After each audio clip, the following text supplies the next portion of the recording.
CM ಬಿಎಸ್ವೈಗೆ ಸಿಕ್ಕಿದೆಯೇ Belagavi ಕ್ಷೇತ್ರದ ಫಲಿತಾಂಶ?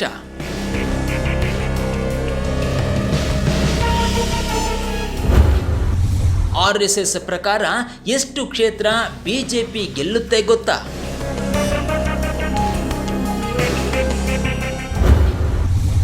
ಈ ಕಾರಣಕ್ಕೆ ಜ್ವರದ ಮಧ್ಯೆಯೂ ಬಿಎಸ್ವೈ ಪರದಾಡ್ತಿದ್ದಾರಾ?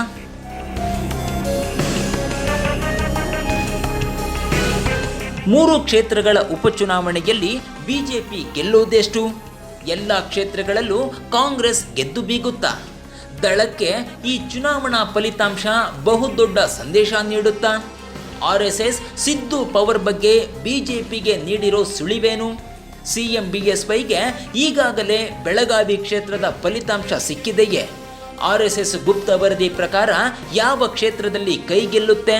ಆ ಒಂದು ಕಾರಣಕ್ಕಾಗಿಯೇ ಬಿಎಸ್ವೈ ಜ್ವರದ ಮಧ್ಯೆಯೂ ಪ್ರಚಾರ ಮಾಡ್ತಿದ್ದಾರಾ? ಅಷ್ಟಕ್ಕೂ ಇದೇನಿದು ಆರ್ಎಸ್ಎಸ್ ರಿಸಲ್ಟ್ ಅಂತೀರಾ? ಅದನ್ನೇ ತೋರಿಸ್ತೀವಿ. ಅದಕ್ಕೂ ಮುನ್ನ ಕರ್ನಾಟಕ ಸ್ಟುಡಿಯೋ ಸಬ್ಸ್ಕ್ರೈಬ್ ಮಾಡಿ, ಪಕ್ಕದಲ್ಲೇ ಇರೋ ಬೆಲ್ ಐಕಾನ್ ಒತ್ತಿ.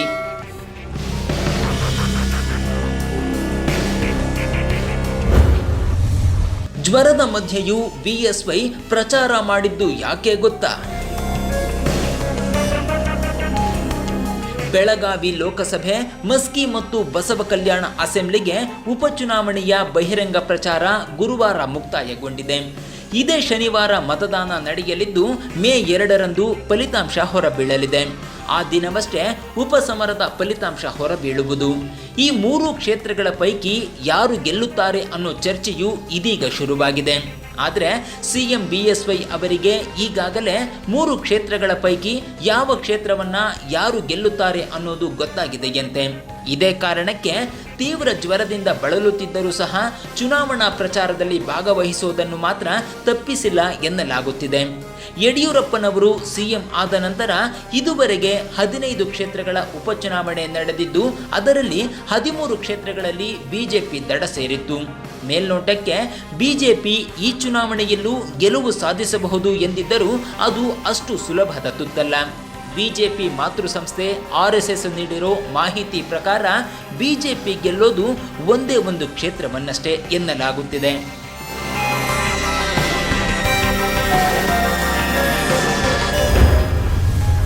ಯಾಮಾರಿದ್ರೆ 3ಕ್ಕೆ 3 ಎಂದಿದ್ದೇಕೆ ಆರ್ಎಸ್ಎಸ್? ರಾಷ್ಟ್ರೀಯ ಸ್ವಯಂ ಸೇವಕ ಸಂಘ ಅಂದರೆ ಆರ್ಎಸ್ಎಸ್ ಬಿಜೆಪಿಗೆ ಎಚ್ಚರಿಕೆಯ ಸಂದೇಶವನ್ನು ರವಾನಿಸಿದೆ. ಯಾಕಂದ್ರೆ ವಿಪಕ್ಷ ನಾಯಕ ಸಿದ್ದರಾಮಯ್ಯ ಬಗ್ಗೆ ಓತಪ್ರೋತವಾಗಿ ಹೇಳಿಕೆ ನೀಡುವುದನ್ನು ಮೊದಲು ನಿಲ್ಲಿಸಿ ಅಂತಲೂ ವಾರ್ನ್ ಮಾಡಿದೆಯಂತೆ. ಅಲ್ಲದೆ ಸಿದ್ದರಾಮಯ್ಯರನ್ನು ಸುಲಭವಾಗಿ ತೆಗೆದುಕೊಳ್ಳಬೇಡಿ. ಬಾದಾಮಿಗೆ ಕಾಲಿಟ್ಟ ಬಳಿಕ ಸಿದ್ದರಾಮಯ್ಯ ಪರ ಉತ್ತರ ಕರ್ನಾಟಕದ ಜನರು ಹೆಮ್ಮೆಯಿಂದ ಮಾತಾಡುತ್ತಿದ್ದಾರೆ. ಮುಂದಿನ ದಿನಮಾನಗಳಲ್ಲಿ ಬಿಜೆಪಿಯ ಕ್ಷೇತ್ರಗಳನ್ನು ಸಿದ್ದು ಅನ್ನೋ ಮಾಂತ್ರಿಕ ಕೈ ಕ್ಷೇತ್ರಗಳನ್ನಾಗಿಸಬಲ್ಲ ಅನ್ನೋ ಕಿವಿ ಮಾತನ್ನು ಆರ್ಎಸ್ಎಸ್ ಬಿಜೆಪಿಗೆ ಹೇಳಿದೆಯಂತೆ. ಸದ್ಯ ಸಿದ್ದರಾಮಯ್ಯರ ನಡೆ ಹಾಗೂ ನುಡಿ ರಾಜ್ಯ ಬಿಜೆಪಿಗೆ ಬಹುದೊಡ್ಡ ಹೊಡೆತ ನೀಡುವ ಸಾಧ್ಯತೆ ಇದೆ ಅನ್ನೋ ಸಂದೇಶವನ್ನು ಆರ್ಎಸ್ಎಸ್ ನೀಡಿದೆಯಂತೆ. ಅಷ್ಟೇ ಅಲ್ಲ, 3 ವಿಧಾನಸಭಾ ಕ್ಷೇತ್ರಗಳ ಪೈಕಿ ಯಾವ ಕ್ಷೇತ್ರದಲ್ಲಿ ಯಾವ ಪಕ್ಷ ಗೆಲ್ಲುತ್ತೆ ಅನ್ನೋ ಭವಿಷ್ಯವನ್ನು ಆರ್ಎಸ್ಎಸ್ ನೀಡಿದೆ ಎನ್ನಲಾಗುತ್ತಿದೆ.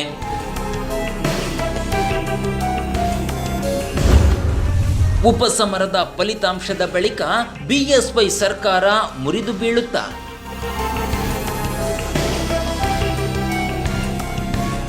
ಹೌದು, ಕಾಂಗ್ರೆಸ್ ನಾಯಕರಂತೂ 3 ಕ್ಷೇತ್ರಗಳ ಉಪಚುನಾವಣೆಯ ಬಳಿಕ ಬಿಎಸ್ವೈ ಸರ್ಕಾರವೇ ಮುರಿದು ಬೀಳುತ್ತೆ ಎನ್ನುತ್ತಿದ್ದಾರೆ. ಡಿಕೆ ಶಿವಕುಮಾರ್ ಕೆಪಿಸಿಸಿ ಅಧ್ಯಕ್ಷರಾದ ಬಳಿಕ ಎದುರಾಗಿರುವ 2ನೇ ಉಪಚುನಾವಣೆ ಇದು. ಮೊದಲ ಉಪಚುನಾವಣೆ ಸೋಲಿನ ಕಹಿ ಮರೆತು ಬೆಳಗಾವಿ ಲೋಕಸಭೆ ಹಾಗೂ ಮಸ್ಕಿ ಬಸವಕಲ್ಯಾಣ ವಿಧಾನಸಭೆಯ 3 ಕ್ಷೇತ್ರಗಳಲ್ಲಿ ಪಕ್ಷದ ಅಭ್ಯರ್ಥಿಗಳನ್ನು ಗೆಲ್ಲಿಸಲು ಟೊಂಕ ಕಟ್ಟಿ ನಿಂತಿದ್ದಾರೆ. ರಾಜ್ಯ ಕಂಡ ಅತಿ ಕೆಟ್ಟ ಸರ್ಕಾರಕ್ಕೆ ಜನರು ಉಪಚುನಾವಣೆಯಲ್ಲಿ ತಕ್ಕ ಶಾಸ್ತಿ ಮಾಡಲಿದ್ದಾರೆ. 3ಕ್ಕೆ 3 ಕ್ಷೇತ್ರಗಳಲ್ಲಿ ಕಾಂಗ್ರೆಸ್ ಗೆಲ್ಲಲಿದೆ. ರಾಜ್ಯದಲ್ಲಿ ಜನ ಬದಲಾವಣೆ ಬಯಸುತ್ತಿರುವುದು ಉಪಚುನಾವಣೆ ಫಲಿತಾಂಶದಿಂದ ಜಗಜ್ಜಾಹೀರಾಗಲಿದೆ ಎಂಬ ವಿಶ್ವಾಸದಲ್ಲಿ ಶಿವಕುಮಾರ್ ಇದ್ದಾರೆ. ಇನ್ನು ರಾಜ್ಯ ಕಾಂಗ್ರೆಸ್ ಉಸ್ತುವಾರಿ ರಣದೀಪ್ ಸಿಂಗ್ ಸುರ್ಜೇವಾಲಾರಂತೂ ಬೆಳಗಾವಿ ಲೋಕಸಭಾ ಕ್ಷೇತ್ರದ ಉಪಚುನಾವಣೆ ಫಲಿತಾಂಶ ಕರ್ನಾಟಕದ ಬಿಜೆಪಿ ಸರ್ಕಾರದ ಪತನಕ್ಕೆ ಮುನ್ನುಡಿ ಆಗುತ್ತದೆ ಎನ್ನುತ್ತಿದ್ದಾರೆ. ಕಾಂಗ್ರೆಸ್ ನಾಯಕರು ಹೇಳ್ತಿರೋದಕ್ಕೂ RSS ಗುಪ್ತಚರ ಫಲಿತಾಂಶಕ್ಕೂ ಸಾಮ್ಯತೆ ಇದೆಯಾ? ಅಷ್ಟಕ್ಕೂ RSS ಪ್ರಕಾರ ಯಾವ ಕ್ಷೇತ್ರಗಳಲ್ಲಿ ಬಿಜೆಪಿ ಕಾಂಗ್ರೆಸ್ ಗೆಲ್ಲಲಿದೆ ಗೊತ್ತಾ? RSS ಗುಪ್ತ ರಿಸಲ್ಟ್ ಏನು ಅನ್ನೋದನ್ನೇ ತೋರಿಸ್ತೀವಿ. ಅದಕ್ಕೂ ಮುನ್ನ CM BSY ಆತಂಕ ಎಂಥದ್ದು ಅನ್ನೋದನ್ನ ನೋಡಿ.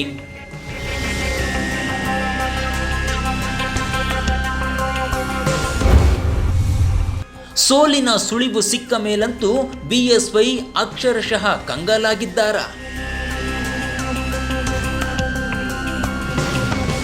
ಹೌದು, RSS ನೀಡಿರೋ ಗುಪ್ತ ಮಾಹಿತಿ ಕೇಳಿದ ಮೇಲಂತೂ CM BSY ಕಂಗಾಲಾಗಿದ್ದಾರೆ. ಯಾಮಾರಿದ್ರೆ 3ಕ್ಕೆ 3 ಕ್ಷೇತ್ರಗಳಲ್ಲೂ ಬಿಜೆಪಿ ಸೋಲು ಅನುಭವಿಸುವ ಸಾಧ್ಯತೆ ಇದೆ. ಬಹುಮುಖ್ಯವಾಗಿ 6 ಕಾರಣಗಳಿಂದಾಗಿ BSY ಸರ್ಕಾರಕ್ಕೆ ಉಪಚುನಾವಣೆ ಸಮಸ್ಯೆ ಆಗಲಿದೆಯಂತೆ. ಅಷ್ಟಕ್ಕೂ RSS ನೀಡಿರೋ 6 ಕಾರಣಗಳೇನು ಗೊತ್ತಾ? ಆ ಕಾರಣಗಳನ್ನೇ ತೋರಿಸ್ತೀವಿ ನೋಡಿ. ಪ್ರವಾಹ ಪರಿಹಾರ ವಿಳಂಬ, ರೈತ ಹೋರಾಟಗಳು, ಪಂಚಮಸಾಲಿ ಹೋರಾಟ, ಬೆಲೆ ಏರಿಕೆ, ರಾಸಲೀಲೆ CD ಪ್ರಕರಣ, ಸಾರಿಗೆ ನೌಕರರ ಪ್ರತಿಭಟನೆಗಳು ಬಹುಮುಖ್ಯವಾಗಿ ಬಿಜೆಪಿ ಅಭ್ಯರ್ಥಿಗಳನ್ನು ಸೋಲಿಸುವ ಪಂಚ ಕಾರಣಗಳಾಗಿವೆಯಂತೆ. ಕೇಂದ್ರದ ರೈತ ವಿರೋಧಿ ನೀತಿ ವಿರೋಧಿಸಿ ನಡೆಯುತ್ತಿರುವ ರೈತ ಹೋರಾಟಗಳು ಫಲಿತಾಂಶದ ಮೇಲೆ ಪ್ರಭಾವ ಬೀರಲಿದೆ. ಇನ್ನು ಸತತವಾಗಿ ನೆರೆಗೆ ಸಿಕ್ಕಿ ನಲುಗಿದ್ದ ಉತ್ತರ ಕರ್ನಾಟಕದ ಜನಕ್ಕೆ ಈ ತನಕ ಬಿಜೆಪಿ ಸರ್ಕಾರ ನೆರೆ ಪರಿಹಾರವನ್ನೇ ಒದಗಿಸಿಲ್ಲದ ಕೋಪವೂ ಇದೆ. ಇತ್ತೀಚೆಗೆ ಗಗನಕ್ಕೇರಿದ ಸಾಮಾನ್ಯ ವಸ್ತುಗಳ ಬೆಲೆಯು ರಿಸಲ್ಟ್ ಮೇಲೆ ಸರಿಯಾದ ಗುನ್ನ ಇಕ್ಕಲಿದೆ.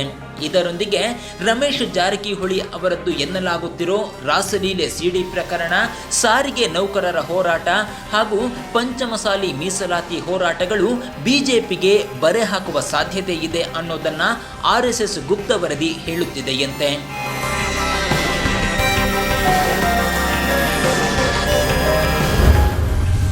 ಬಿಜೆಪಿ ಬೆಳಗಾವಿ ಕ್ಷೇತ್ರ ಗೆಲ್ಲೋದು ಸುಲಭವಲ್ಲ ಅಂದಿದ್ದೇಕೆ RSS? ಬಿಜೆಪಿಯ ಮಾತೃ ಸಂಘಟನೆ RSS ನೀಡಿದೆ ಎಂದು ಹೇಳಲಾಗುತ್ತಿರುವ ಗುಪ್ತ ಮಾಹಿತಿಯಲ್ಲಿ ಬೆಳಗಾವಿಯಲ್ಲಿ ಬಿಜೆಪಿ ಗೆಲ್ಲಬಹುದು. ಆದರೆ ಮಸ್ಕಿ ಮತ್ತು ಬಸವ ಕಲ್ಯಾಣದಲ್ಲಿ ಗೆಲುವು ಸುಲಭವಲ್ಲ. ಕೊನೆ ಹಂತದಲ್ಲಿ ಉತ್ತಮ ಪ್ರಚಾರವನ್ನು ಮಾಡಬೇಕು, ಇಲ್ಲದಿದ್ದರೆ ಫಲಿತಾಂಶ ಉಲ್ಟಾ ಹೊಡೆಯಬಹುದು ಎಂದು RSS ಗುಪ್ತ ಮಾಹಿತಿಯನ್ನು ನೀಡಿದೆ ಎಂದು ಹೇಳಲಾಗುತ್ತಿದೆ. ಆ ಕಾರಣಕ್ಕಾಗಿಯೇ BSY ಕಾಲಿಗೆ ಚಕ್ರ ಕಟ್ಟಿಕೊಂಡಂತೆ ಪ್ರಚಾರ ಮಾಡುತ್ತಿದ್ದಾರೆ ಎಂದು ವ್ಯಾಖ್ಯಾನಿಸಲಾಗುತ್ತಿದೆ. ಬಸವ ಕಲ್ಯಾಣ ಹಾಗೂ ಮಸ್ಕಿಯಲ್ಲಿ CM ಪುತ್ರ ವಿಜಯೇಂದ್ರ ಕಾಲಿಟ್ಟರೂ ಬಿಜೆಪಿ ಗೆಲ್ಲೋದು ಅಸಾಧ್ಯ ಎನ್ನಲಾಗುತ್ತಿದೆ. ಮುಖ್ಯವಾಗಿ ಬಸವ ಕಲ್ಯಾಣದಲ್ಲಿ ಬಿಜೆಪಿಗೆ ಬಂಡಾಯದೆಬ್ಬಿಸಿ ಸೋಲಿಗೆ ಕಾರಣ ಎನ್ನಲಾಗುತ್ತಿದೆ. ಬಸವ ಕಲ್ಯಾಣದಲ್ಲಿ ಮಲ್ಲಿಕಾರ್ಜುನ ಸಿದ್ದರಾಮಪ್ಪ ಖೂಬಾ ಬಿಜೆಪಿ ಟಿಕೆಟ್ ಆಕಾಂಕ್ಷಿಯಾಗಿದ್ದರು. ಆದರೆ ಪಕ್ಷ ಶರಣು ಸಲಗಾರ್ ಅಭ್ಯರ್ಥಿ ಎಂದು ಘೋಷಣೆ ಮಾಡಿದೆ. ಟಿಕೆಟ್ ಕೈತಪ್ಪಿದ್ದರಿಂದ ಬಿಜೆಪಿ ವಿರುದ್ಧ ಬಂಡಾಯ ಎದ್ದಿರುವ ಮಲ್ಲಿಕಾರ್ಜುನ ಸಿದ್ದರಾಮಪ್ಪ ಖೂಬಾ ಪಕ್ಷೇತರ ಅಭ್ಯರ್ಥಿಯಾಗಿ ಕಣದಲ್ಲಿದ್ದಾರೆ. ಇದು ಬಿಜೆಪಿ ಪಾಲಿಗೆ ಬಹುದೊಡ್ಡ ಹೊಡೆತ ಬೀಳಲಿದೆ. ಇನ್ನು ಇಲ್ಲಿ ನಾರಾಯಣರಾವ್ ಪತ್ನಿ ಮಾಲಾರವರು ಸುಲಭವಾಗಿ ಗೆಲುವಿನ ನಗೆ ಬೀರಬಹುದು ಎನ್ನಲಾಗುತ್ತಿದೆ.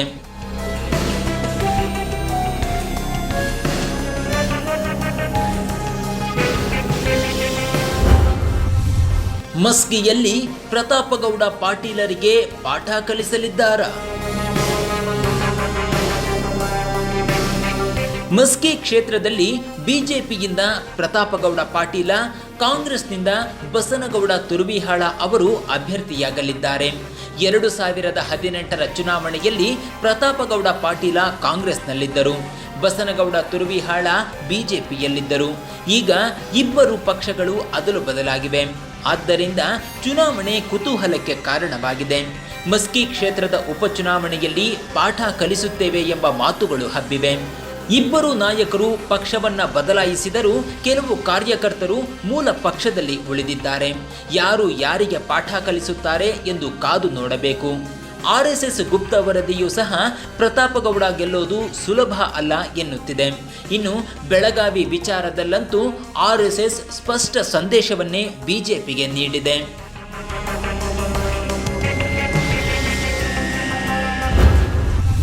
ಕೊನೆಯ ದಿನದ ಸಾಹುಕಾರರ ಸಂದೇಶವೇ ಬೆಳಗಾವಿ ಗೆಲ್ಲಿಸೋದು.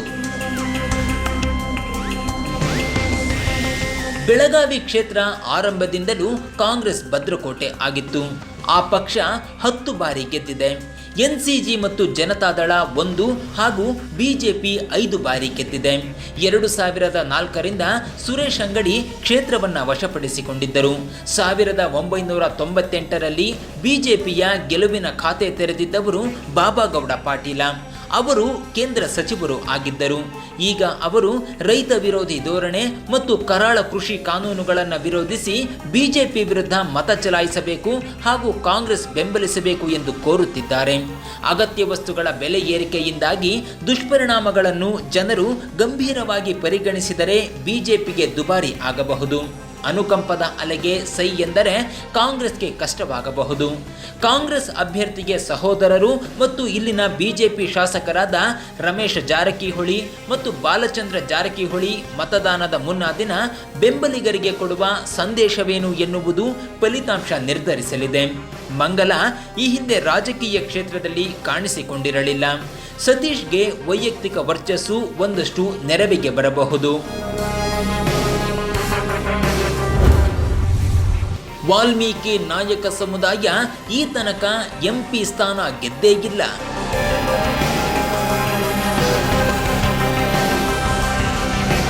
ಕುಟುಂಬಕ್ಕೆ ಮಣೆ ಹಾಕಿದ್ದಕ್ಕೆ ಹಾಗೂ ಕಾರ್ಯಕರ್ತರನ್ನ ಪರಿಗಣಿಸದಿದ್ದಕ್ಕೆ ಬಿಜೆಪಿಯ ಒಂದು ವರ್ಗದಲ್ಲಿ ಅಸಮಾಧಾನ ಗುಪ್ತಗಾಮಿನಿಯಂತಿದೆ. ಎಂಇಎಸ್ ಹಾಗೂ ಶಿವಸೇನಾ ಬೆಂಬಲಿತ ಅಭ್ಯರ್ಥಿ ಶುಭಂ ಶೆಳ್ಕೆ ಮರಾಠಿ ಭಾಷಿಗರ ಪ್ರಾಬಲ್ಯವಿರುವಲ್ಲಿ ಮತಯಾಚಿಸುತ್ತಿದ್ದಾರೆ. ಮರಾಠ ಮತಗಳು ವಿಭಜನೆಯಾದರೆ ಕಾಂಗ್ರೆಸ್ಗೆ ಲಾಭ ಆಗಬಹುದು. ಹಿಂದುತ್ವದ ಭಾವನೆಯಲ್ಲಿ ಒಂದಾದರೆ ಬಿಜೆಪಿಗೆ ಸಹಕಾರಿ ಆಗಬಹುದು. ಇಲ್ಲೀಗ ನಡೆಯುತ್ತಿರುವುದು 2ನೇ ಉಪಚುನಾವಣೆ. ಗೃಹ ಖಾತೆ ರಾಜ್ಯ ಸಚಿವರಾಗಿದ್ದ ಬಲವಂತರಾವ್ ದಾತಾರ್ 1962ರಲ್ಲಿ ಅನಾರೋಗ್ಯದಿಂದ ನಿಧನರಾಗಿದ್ದರು. 1963ರಲ್ಲಿ ನಡೆದಿದ್ದ ಉಪಚುನಾವಣೆಯಲ್ಲಿ ಕಾಂಗ್ರೆಸ್ನ HP ಕೌಜಲಗಿ ಗೆದ್ದಿದ್ದರು. ಇಲ್ಲಿ ಈವರೆಗೆ ಮಹಿಳಾ ಅಥವಾ ವಾಲ್ಮೀಕಿ ನಾಯಕ ಸಮಾಜದವರು ಗೆದ್ದಿಲ್ಲ. ಹೀಗಾಗಿ ಯಾರೇ ಗೆದ್ದರೂ ದಾಖಲೆ ನಿರ್ಮಾಣವಾಗಲಿದೆ. RSS ಮುನ್ನೆಚ್ಚರಿಕೆ ನೀಡಿದ ಮೇಲೂ ಬಿಜೆಪಿ ಯಾಮಾರುತ್ತಿದೆಯೇ? ಸಿದ್ದರಾಮಯ್ಯನ ಎದುರು BSY ಸೋಲಬೇಕಾಗುತ್ತದೆಯೇ? RSS ನೀಡಿರೋ ಫಲಿತಾಂಶವೇ ನಿಜವಾಗುತ್ತಾ? 3ಕ್ಕೆ 3 ಕ್ಷೇತ್ರ ಕಾಂಗ್ರೆಸ್ ಗೆದ್ದು ಬೀಗುತ್ತದೆಯೇ? ಕಾಮೆಂಟ್ ಮಾಡಿ, ವಿಡಿಯೋ ಲೈಕ್ ಮಾಡಿ, ಶೇರ್ ಮಾಡಿ. ತಪ್ಪದೆ ಕರ್ನಾಟಕ ಸ್ಟುಡಿಯೋ ಸಬ್ಸ್ಕ್ರೈಬ್ ಮಾಡಿ, ಪಕ್ಕದಲ್ಲೇ ಇರೋ ಬೆಲ್ ಐಕಾನ್ ಒತ್ತಿ.